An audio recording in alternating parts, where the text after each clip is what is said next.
this boundary ends a lot of relationships. So you wanna listen.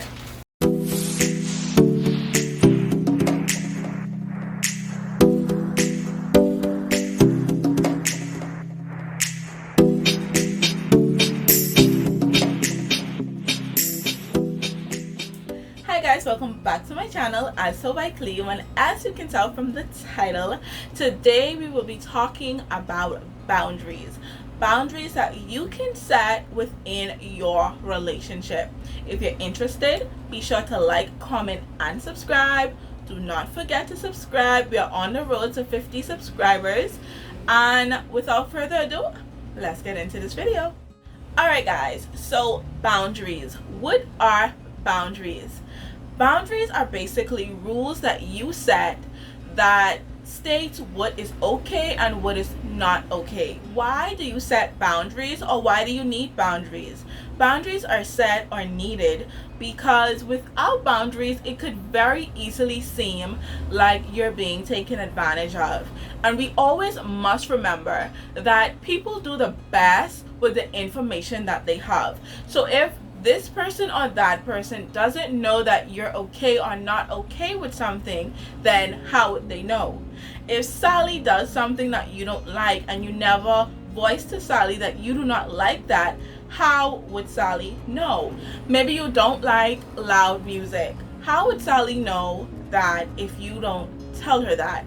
So we're gonna get into the types of boundaries. I basically listed 5 that I have here so I can stay on track and give you all the goods, all the information, so you can know if you need to set these boundaries within your relationship. Boundary number 1 is a physical boundary. Now what I have done with these boundaries, I have made scenarios so that you can properly understand what I mean by that boundary, and if it's happened to you, if you would like to set that boundary or not set that boundary. So boundary number 1 is physical boundary, and obviously physical boundary deals with the physical. It deals with your privacy, your body, body care, etc. So here's the scenario that I came up with. You and your partner are deeply in love. Your partner cannot keep their hands off of you. Everywhere you go, they always want to touch you and grope you and feel here and feel there, and that is something you're not into that in public. That is something that you want to leave for your intimate space, for your private space, just for you and your partner. That would be a conversation to have. That would be a boundary for you to set. You would explain to that person, babe, I would prefer that we leave that for our intimate setting. In public, I'm okay with maybe a peck or 2 here, maybe holding hands, maybe hugs, stuff like that. You can't just be selfish, I guess. I would say you can't be selfish towards your partner when it comes to showing affection. So you're gonna have to give some leeway. So I think for the bare minimum, holding hands, hugging, a peck or 2 here and there should be okay. But all of the touching, babe, let's leave that for at home. That's for me and you to enjoy, to see, etc. So if you notice that your partner cannot give you that space, then that is a boundary that you need to set. Another scenario for this boundary is basically your privacy and your self-care. So if you have a set time, you're living with a partner or you're not living with a partner, and they are cutting into your private time when you're doing your face care, or you're giving yourself a pedicure, or it's your game time, or it's just your time to do what you want to do, that is physical boundary. That's a physical boundary that you need to set. You want time to have privacy. Like, let some space grow within your relationship. Miss each other for a minute or 2. You feel me? You feel me? Let's go to boundary number 2. Boundary number 2 is emotional boundary. And just like number 1, obviously it has something to do with your emotions. So in order to know or to want to put up a an emotional boundary, you would have to be in tap with your emotions. This type of boundary deals with the way your partner treats you and the way your partner talks to you. For the scenario that I put together, you and your partner had a heated argument. After the argument, you would like to say everything you wanted to and did not get to say. Instead of simply listening, your partner always wants to fix. But that's not what you want. You just want them to listen. That would be a boundary that you have to set. And that's a boundary that I also have to learn personally, because I'm a type of person, I love fixing things. Every problem venting session that someone comes to me with, I always want to fix it. And I myself, I'm trying to unlearn that pattern. When my friends come to me, partner comes to me, cousin come to me, I always want to fix something. I'm just that type of person. Like, I'm always trying to give. So I always feel like I need to fix stuff. And that's not the case. Sometimes people just want you to listen. Listen to how I feel. Listen to what I'm saying. I just want to be heard. So if your partner is not hearing you, if your partner is not, letting you voice your opinions, then you need to set this boundary.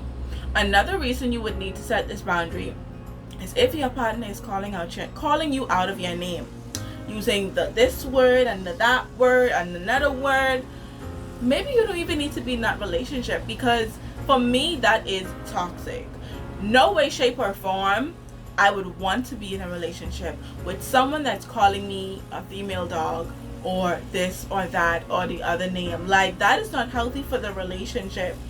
So be sure that that relationship is even meant to be. Maybe you don't need that boundary. Maybe you need to leave the relationship if that is the case. Moving on to boundary number 3. So boundary number 3 is going to be a sexual boundary. Remember that all of these boundaries are for relationships, romantic relationships. So this is something that I think everyone, especially adults or people that's in a serious relationship, should talk about before they even tap into being sexual. Why did that word not come out? Anyway, sexual. You should talk about what is okay and what is not okay. And my scenario for this boundary is basically if your partner wants you to participate in oral sex and you're not interested in that. So that is a boundary that you would have to place. If your partner is into anal sex and you're not interested in that, that is a boundary that you would have to place. The sexual boundary is basically letting your partner know, this is how far I'm willing to go. This is my limit. Please do not pass it. I am okay with this and I am not okay with this. Boundaries, guys. Boundaries. We're going through these so quickly. And guys, remember with sexual boundaries, we sad to say that we have male and females that were sexually assaulted. So maybe the sexual boundary is not because that person just does it is because they don't want to do it, but the sexual boundary could be in place because it could remind them of the time that they were assaulted. That's what I'm trying to say. Yes. So if you love that person, I think that you would just respect that. So maybe this position or that position, or the way you put your hands here, or the way you do this, reminds them, it triggers that memory, that trauma of when that horrible event happened to that person. So if you truly love that person, you will put a boundary in place. If you truly love that person, you will understand your partner's boundary. So for boundary number 4 is going to be an intellectual boundary. Does your partner make you feel stupid or silly when you give your opinions? You would need to put an intellectual boundary in place. Intellectual boundaries basically deal with your thoughts, your opinions, your ideas. This can refer to religion, school assignments. It could be for political opinions, whatever it is. However you feel towards a situation, that is your opinion. Now, there are some times that you are ignorant to the fact of, and I've come to terms when I am ignorant to the fact of, meaning I just don't know information about a situation. I say that, like, I would basically say I am ignorant to the fact of da da da da, but this is how I feel about it. Yeah. So, if at any point in time your partner makes you just feel silly about it, silly about something that you said, or silly about the way you feel about something, then you would need to put an intellectual boundary in place. There are good ways to go about saying, babe, this is right, or this is the way you feel, but I think this, that, and this.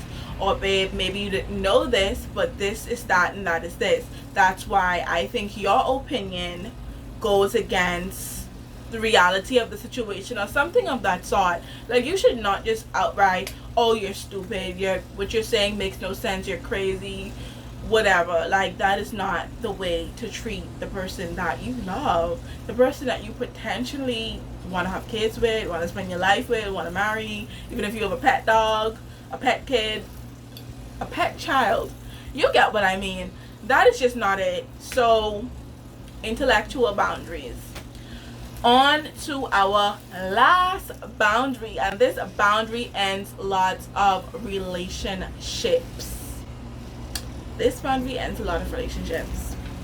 So you wanna listen. Financial boundaries.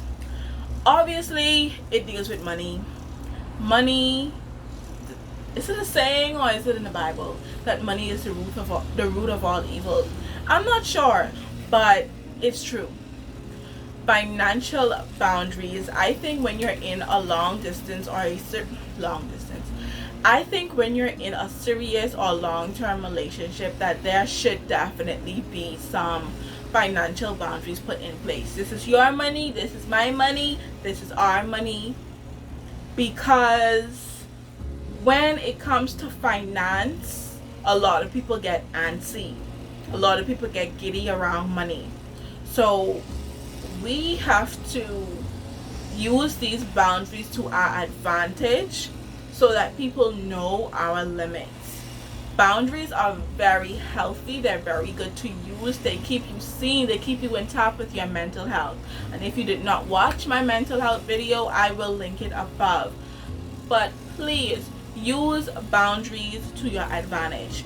If you have any other boundaries that you think that I can do a part 2 on, then go ahead and comment down below. But that is going to be all for this video today.